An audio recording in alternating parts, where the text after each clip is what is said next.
Good evening, this is Sabika Syed and welcome to The Hindu. Voting has officially concluded in the high-stakes Delhi Assembly elections where over 1.56 crore voters have decided the fate of 699 candidates across all 70 constituencies. Polling was conducted in a single phase today with 13,766 polling stations set up at 2,696 locations across the city. Key battlegrounds like Kalkaji, Jangpura, New Delhi, Patparganj, Malviya Nagar and Okhla saw intense campaigning in the run-up to this crucial election.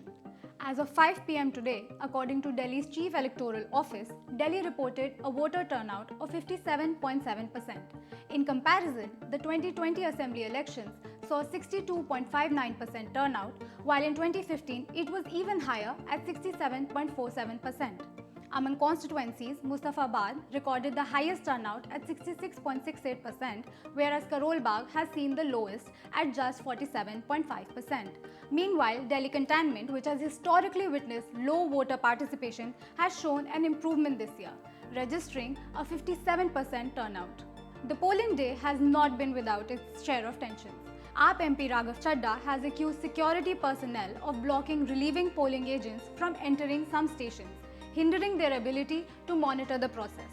Reports of alleged fake voting have surfaced in Seelampur and Kasturba Nagar.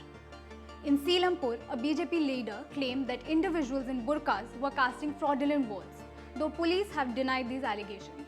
In Kasturba Nagar, 2 men were caught attempting to vote illegally and are now under police interrogation.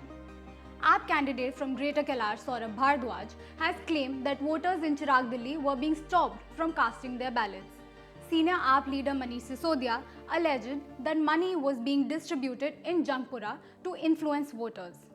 AAP MP Sanjay Singh has also condemned the detention of Valmiki community leader Uday Gill, alleging that he is being held without justification. The votes cast today will be counted on February 8th. Deciding whether Delhi will witness BJP's return to power after 28 years, a Congress resurgence from 0 seats, or AAP securing a third consecutive term. The results will shape the political landscape of Delhi for the next 5 years. Stay tuned with us for continuous updates as the story unfolds.